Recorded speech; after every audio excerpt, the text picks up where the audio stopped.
मित्रों, सादर नमस्कार। उम्मीद करता हूँ आप अच्छे होंगे और पढ़ाई-लिखाई आपकी चल रही होगी। नेट की तैयारी भी चल रही होगी। नेट की परीक्षा को पास करने के लिए, उसके बारे में सारी जानकारी प्राप्त करने के लिए आप मेरे साथ जुड़िए। हम आपको बहुत सरल भाषा में इस विषय की जानकारी प्रदान करेंगे और हिंदी भाषा, हिंदी साहित्य के बारे में कैसे अपनी समझ को बेहतर कर सकते हैं, कैसे हम परीक्षाएँ पास कर सकते हैं और एक बेहतर ज़िंदगी का जो हमारा स्वप्न है, उसको पूरा कर सकते हैं। उसमें अगर मैं कुछ कॉन्ट्रिब्यूशन दे पाया, तो मेरी कोशिश रहेगी मदद करूँ। हिंदी के बहुत ही महत्वपूर्ण कवि सूर्यकांत त्रिपाठी निराला, आप जानते ही हैं उनके बारे में, छायावाद काल के बहुत महत्वपूर्ण कवि थे वो और उनका जीवन तमाम तरह के संघर्षों से भरा पड़ा रहा। शायद व्यावहारिक दुनिया का उन्हें इतना अंदाज़ा नहीं था। निराला के बारे में कहा क्या जाता है, महादेवी जी लगातार बताती थी कि बहुत सीधे और बहुत सिंपल जीने वाले थे। इलाहाबाद में रहते थे, बहुत ठंड पड़ती थी, तो देखते थे बाहर निकलते थे कोई गरीब लोग सो रहा है सड़क पर, अपने पास कंबल था उसको उड़ा के चल चल दिए, पैसा था कुछ दे दिया उसकी हेल्प करने के लिए।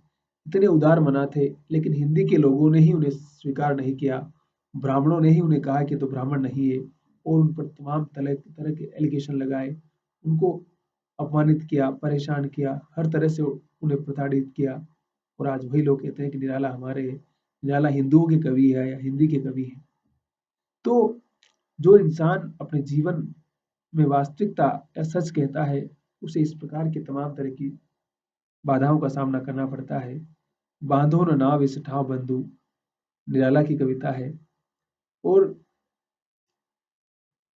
उनकी प्रेम कहानी कह सकते हैं, उनका अपना प्रेम है, उस प्रेम को कैसे अभिव्यक्त कर रहे हैं कि जब कोई जो नाव थी नदी के किनारे थी, किससे प्रेम करते थे और अब उस नाव को बांधने की बात वो क्या कह रहे हैं कि बांधो न नाव इस ठाव बंधु, पूछेगा सारा गाँव बंधु। कह रहा है कि नाव जो है ना, यहाँ आती है रोज, या कभी मैं अपनी प्रेमिका या अपनी पत्नी से मिला करता था और मेरा प्रेम यहाँ है, मेरी यादें यहाँ पर है, इसलिए तुम इस नाव को इस ठाव पर मत बांधो, इस किनारे पर मत बांधो, सारा गाँव पूछेगा, मैं क्या कहूँगा, क्या जवाब दूँगा?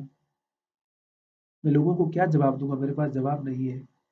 ये घाट वही जिस पर हँस कर, ये वही घाट है जिस पर वो हँस-हँस करके नहाती थी और कभी नहाती थी धँस करने की, धँसना मतलब छुप जाना, बड़ी तन्मयता के साथ।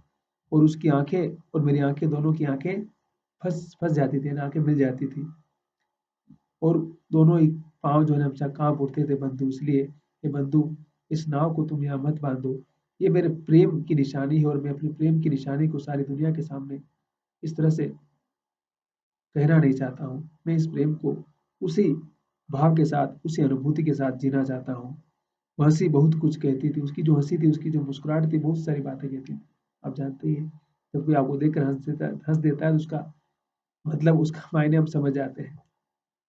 तो निराला कहते हैं कि वो हँसी बहुत कुछ कहती थी, लेकिन फिर भी अपने में रहती थी। कहती कि मतलब वो मुस्कुराती थी बड़ी इत्मीनान से, लेकिन किसी को पता नहीं चलता था, है ना?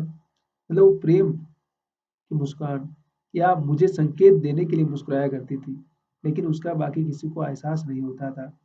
सबकी सुनती थी, सबकी सुना करती थी, सहती थी, वो सब कुछ कहती थी और सबकी दाँव देती थी, सबकी बातें सुनती थी बेचारी। लेकिन फिर भी अपने गरिमा में रहना, अपनी नैतिकता में रहना, अपने उस खास तरह के जीवन बोध में रहना उसने स्वीकार किया। आप जानते हैं ना कि समाज की बहुत सारी जो नैतिक मान्यताएँ हैं, वो स्त्री के लिए बहुत सारे बंधनों के रूप में हमेशा काम करती है।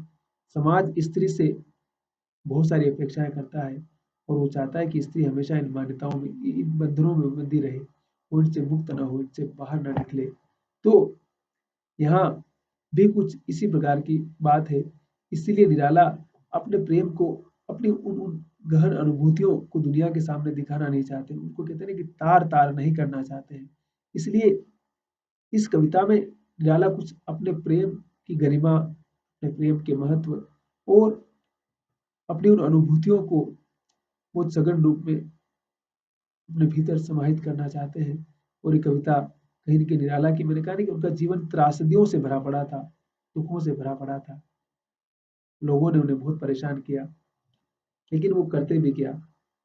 शायद उनके पास कोई विकल्प नहीं था। इसलिए उन्हें जो जीवन मिला उस जीवन को अपने हिसाब से जीते रहे हमेशा और आगे बढ़ते रहे।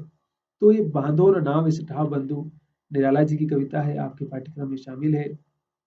और इस कविता की जो महत्ता है, इस कविता का जो महत्व है, उसको आप और भी कई रूपों में समझ सकते हैं, क्योंकि निराला लगातार इस तरह के भावबोध के माध्यम से अपने भीतर के उस दर्द को दर्ज करते रहे कि उनकी पत्नी का बहुत जल्दी इंतकाल हो गया था, इसलिए भी वो दुखों से गिर जाते हैं।